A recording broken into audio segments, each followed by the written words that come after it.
بسم الله الرحمن الرحيم الحمد لله رب العالمين حمد الشاكرين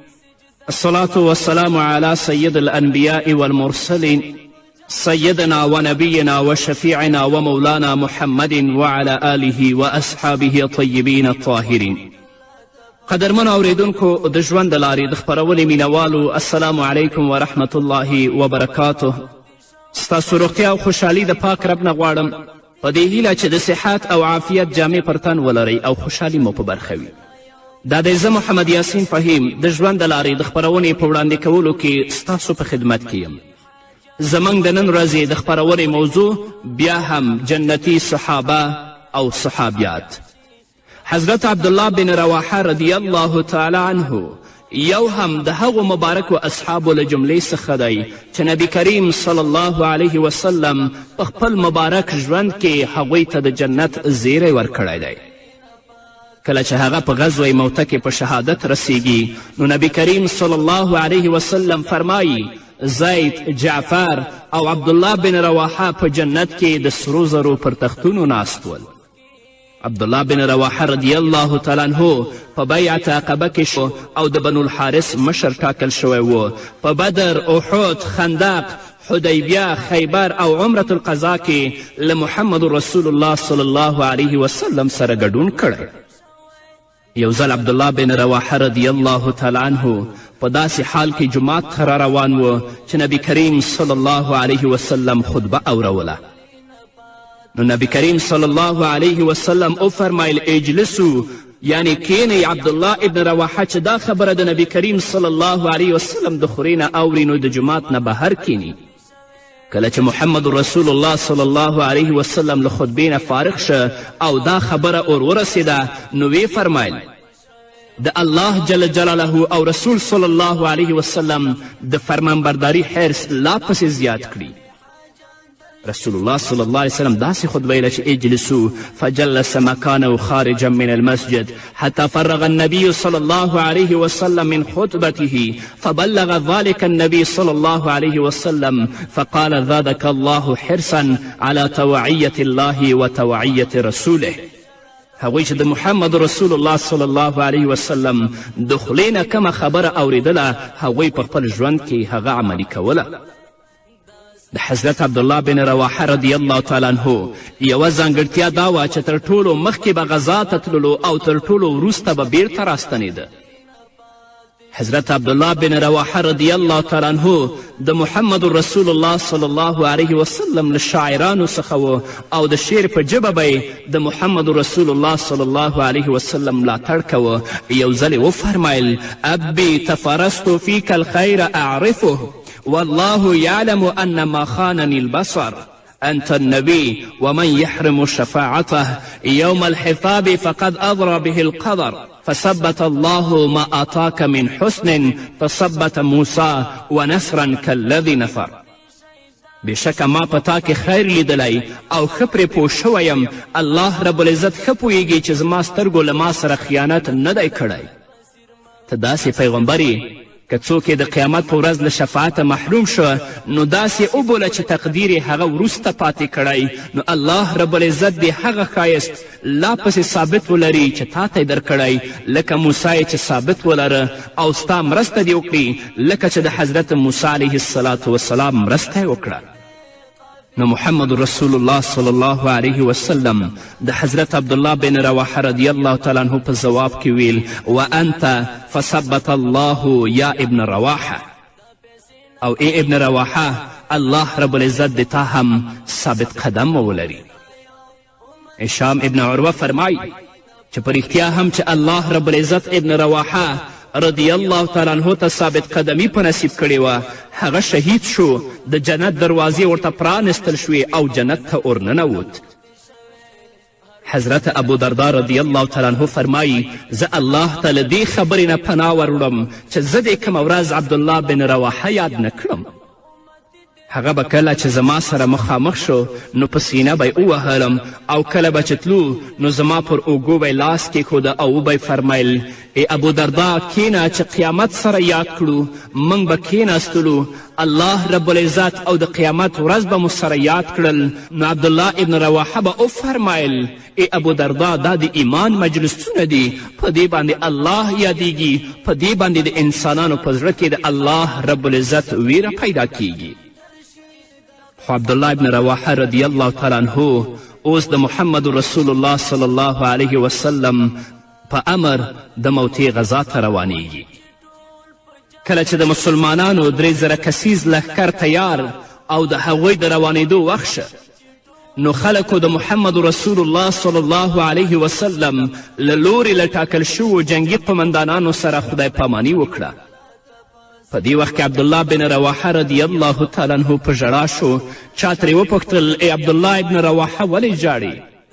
عبدالله بن رواحه وویل قسم په الله چې هیڅ دنیوي تمه نه لرم بلکې د الله رب العزت د کتاب دغه آیت مې ژړوي چې له محمد رسول الله صلی الله علیه وسلم نه مې اورېدلی او په هغې کې د دوزخ یادونه شوې هغه آیت دا دی وان منکم الا واردوها کان علی ربک حتما مقضیه له تاسې نه هیڅوک داسې نشته چې دوزخ ته ورتلونکی نه وي دا خو یوه فیصله شوې خبره ده چې د هغې هرومرو ترسره کول ستا د رب په ذمه دي زه نه پوهیږم چې پر هغې د تیرېدو وروسته به له ما سره څه کیږي مسلمانانو ورته وویل الله رب العزت د تا روغ او جوړ لري بدی دې در څخه الله لرې کړي او تا دې زموږ خواته صحیح او سلامت راستون کړي په دې مهال کې عبدالله ابن رواحه رضی الله تعالی عنه دا اشعار زمزمه کول چې ژباړه دا ده خو زه له رحمان ذات نه د بخښنې او داسې ګزار سوال کوم لکنی اسأل الرحمن مغفرة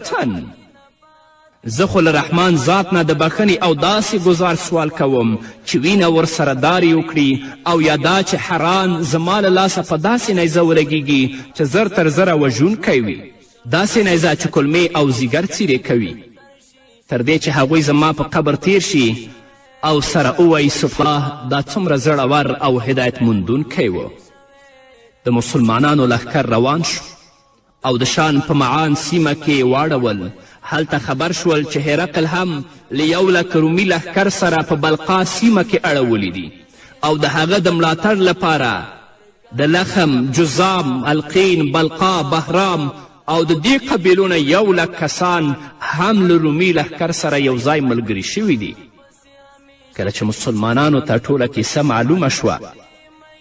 نو په معان کې 2 شپې تیرې کړې او حالات یې سره وسنجول ټولو وویل رسول الله صلی الله علیه وسلم ته به لیک ولیږو او د دښمن د شمیر په اړه به ورته معلومات ورکړو نو یا به زموږ د مرستې لپاره بل لښکر راولیږي او یا به بل حکم راته وکړي نو عبدالله بن رواحه رضی الله تعالی عنه د لښکر حوصله لوړه کړه او وی فرمایل یا قوم والله إن التي تكرهون التي خرجتم تطلبون الشهادة وما نقاتل الناس بعدد ولا قوة ولا كثرة ما نقاتلهم إلا بهذا الدين الذي أكرمنا الله به فانطلقوا فإنما هي إحدى الحسنيين إما ظهور وإما شهادة فما الظنات بعد ما قالوا والله قد صدق ابن رواحة ای خلکو قسم په الله چې تاسې په شهادت پسې راوتلي یاست او اوس یې ناخوښ ګڼئ موږ له خلکو سره د شمیر قوت او ډیروالي په اساس نه جنګیږو بلکې د هغه دین د قوت په اساس ورسره جنګیږو چې الله رب العزت پرې عزتمن کړي یو نو مخکې درومئ یا به الله بریا در په برخه کړي او یا به مو په شهادت سره سرلوړي کړي د دې خبرې په اورېدو سره خلک روان شول او ویل قسم په الله ابن رواحه رښتیا وویل نو اوس دې هم مجاهدین چې د کفارو او د مرتدینو په مقابل کې جنګیږي هغوی دې دا ووایي چې موږ د شهادت لپاره راوتلي یاستو چا سره د شمیر د قوت او ډیروالي په اساس نه جنګیږو بلکې د هغه دین د قوت په اساس ورسره جنګیږو چې الله رب العزت پرې عزتمن کړي یاستو ابن اسحاق له عبدالله بن زبیر رضی الله تعالی عنهما نه او هغه له خپل رضاعي پلار عباد څخه روایت کوي چې وی فرمایل کله چې جعفر شهید شو نو عبدالله بن رواحه د مسلمانانو بیرغ پورته که دا مهال پر خپل اس سپور و کله چې له اس نه د راښکته کېدو اراده وکړه نو لږ غوندې زړه نازړه شو په همدې وخت کې دا اشعار زمزمه کول چې د هغې ژباړه دا ده ای نفسه ما قسم کړی چې ته به هرو مرو راکوزیږي اقسمتو یا نفسی لتنزلنه هو راکوزیږي به او یا دا چې له زوره به در سره کار اخلم بې شکه چې دلته د خلکو چیغې او سورې دي او سختي خپل سوری غوړولی نو تا ولې وینم چې جنت نه خوښوي ته چې پر کوم ژوند ډاډه وې هغه خو ډیر اوږد شو نو آیا ته د هغو اوبو څاڅکی نه یې چې ډیر لږ عمر لري قد طال ما قد كنت مطمئن هل انت الا نطفة في الشنة کله چې عبدالله ابن رواحه رضی الله تعالی عنه د جګړې ډګر ته ورښکته شو نو د تره زوی یې ورته یو غوښه لرونکی هډوکی راوړ او ورته ویې ویل دا اخره او ځان پیاوړی کړه حضرت عبدالله ابن رواحه رضی الله تعالی عنه د هغه له لاسه هډوکی واخیست او په غاښو یې ترې غوښه شکوله چې په همدې وخت کې د خلکو د زګیرویو آوازونه یې تر غوږو شول له ځان سره وویل ته لا تر اوسه په دنیا کې مشغول یې بیا یې هډوکی لرې وغورځاوه د جنگ ډګر ته ورننوت او په جګړه کې لاس پورې که تر دې چې په شهادت باندې ورسید مصعب بن شیبه رضی الله تعالی عنه فرمایي کله چې عبدالله بن رواحه رضی الله تعالی عنه د جنگ ډګر ته ورننوت او په جګړه بوخ شه نو ناڅاپه په نیزه ولګید له لاس نه وینه جاري شوه وینه یې په خولې سره پاکه کړه بیا د دوو صفونو منځ ته ورننوت او وی فرمیل ای د مسلمانانو ډلې د خپل ورور د غوښې دفاع وکړئ په دې سره مسلمانانو خپله حمله تیزه کړه او هغه یې په داسې حال کې تر خپل منځ راګیر کړو چې شهید شوی و محمد رسول الله صلی الله علیه وسلم په مدینه منوره کې د جګړې حالات بیانوي کله چې د مسلمانانو لښکر له خپلو جنگي امیرانو څخه محروم شه نو رسول الله صلی الله علیه وسلم په مدینه منوره کې خپلو صحابه کرامو ته د جګړې تازه حالات واورول او وی فرمایل زید وجنګید او شهید شو بیا جعفر بیرغ پورته که او تر جنګېدو وروسته شهید شو بیا رسول اکرم صلی الله علیه وسلم غلی شو په دې سره د صحابه کرامو رضی الله عنهم د څیرو رنګونه په بدلیدو شول او ګمان یې وکړه چې ګوندې د عبدالله بن رواحه په اړه هم کوم خبر ورته راغلی نو محمد رسول الله صلی الله علیه وسلم وفرمیل بیا عبدالله بن رواحه بیرغ پورته که او هغه هم تر جنګېدو وروسته شهید شو بیا محمد رسول الله صلی الله علیه وسلم وفرمیل ما ته په جنت کې 3 د سرو زرو تختونه را وښودل شول او ومې لیدل چې هغوی 3 واړه پرې ناست دي هم زید هم جعفر او هم عبدالله خود عبدالله بن رواحه رضی الله تعالی عنه په تخت کې لږ درز نو ما وپوښتل دا ولې راته وویل شول دوی دواړه شهیدان شول یعنی زید او جعفر شهیدان شول خو عبدالله لږ غوندې زړه نازړهتوب وکړه او بیا دا هم شهید شو له همدې امله په تخت کې درز لیدل کیږي نو زموږ هغه ورونه چې د الله رب العزت له ځا لپاره جنګیږي باید په زړونو کې اخلاص ولري او ډیر په میړانې سره او ډیر په غیرت سره ډیر په دلاوري سره د دښمن صفونه تیت کړي او د مظلومو مسلمانانو دفاع وکړي او د مظلومو مسلمانانو انتقام د هغه مجاهدین د دغو کفارو او د دغو ظالمانو نه واخلي الله رب العزت دې د عبدالله بن رواحه او د ټولو هغو مسلمانانو چې د الله په لاره کې شهیدان شوي شهادت قبول کړي او الله رب العزت دې جنتونه ورته نصیب کړي په همدې هیله قدرمنو اوریدونکو نور به هم واورو خو د یوې دمې نه وروسته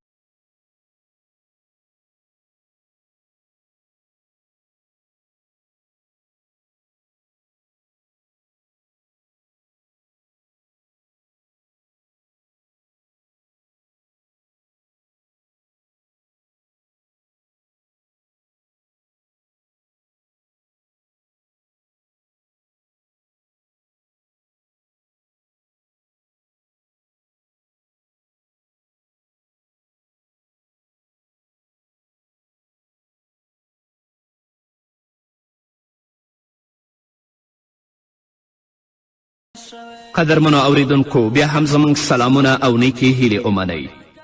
همدارنګه حضرت ابو سفیان بن حارث رضی الله تعالی عنه یو هم د هغو مبارکو اصحابو له جملې څخه دی چې نبی کریم صلی الله علیه وسلم په خپل مبارک ژوند کې هغه ته د جنت زیری ورکړی دی. نبی کریم صلی الله علیه وسلم فرمایی ابو سفیان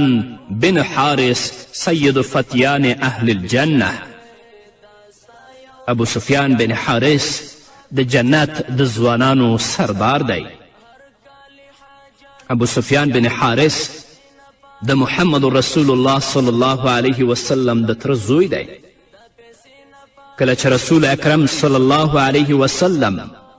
مکه مکرمه فتح کړه نو په همدې مهال له ابو سفیان بن حارث او عبدالله بن ابي امیه سره د ابوا په سیمه کې مخ شو. یو د تره زوی او بل د ترور زوی. خو محمد رسول الله صلی الله علیه وسلم له نږدې کېدو سره له هغوی دواړو مخ واړوه، ځکه دوی به په مکې مکرمه کې محمد رسول الله صلی الله علیه وسلم ته سخت تکلیفونه ورکول او سپکې سپورې به ورته ویلې، تر دې چې ام سلمه رضی الله تعالی عنها د هغوی دواړو په اړه فرمایي د رسول الله صلی الله علیه وسلم د تره زوی ابو سفیان او د ترور زوی عبدالله ابن ابي امیه به رسول اکرم صلی الله علیه وسلم ته تر ټولو ډیر تکلیف ورکاوه. خو کله چې مکې مکرمه فتح کیږي نو حضرت علی کرم الله وجهه د خپل تره زوی ابو سفیان ته وایي د محمد رسول الله صلی الله علیه وسلم خواته ورشه او کومه خبره چې د یوسف ورونو حضرت یوسف علیه الصلاة والسلام ته کړې وه هغه خبره ته هم د محمد رسول الله صلی الله علیه وسلم تر مخه وکړه. د یوسف علیه الصلاة والسلام ورونو په حضرت یوسف علیه الصلاة والسلام ډیر زیاتی کړی و. خو بیا د حضرت یوسف علیه الصلاة والسلام ورونه د حضرت یوسف علیه الصلاة والسلام پر وړاندې وایي قالوا تالله لقد آثرك الله علینا وان كنا لخاطئین.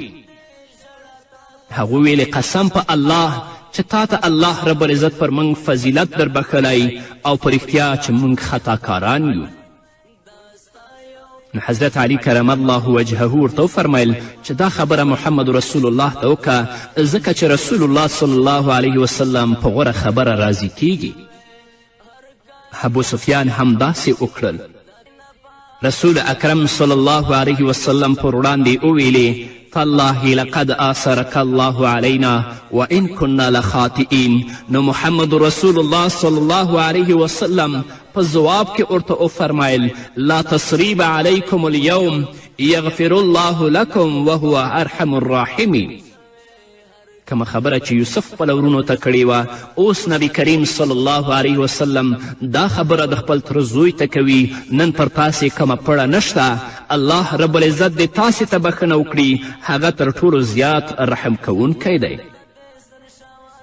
نو دا مهال ابو سفیان دا اشعار زمزمه کول چې ژباړی دا ده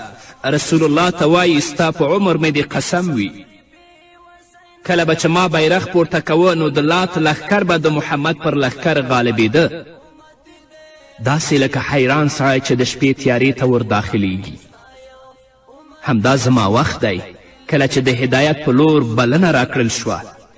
نو ما هدایت بیا موند. ما ته زما نفس نه بلکې هغه هدایت کوونکي د الله په لور تللې لار راښودلې ده چې همدا ما له مکې ویستلی و.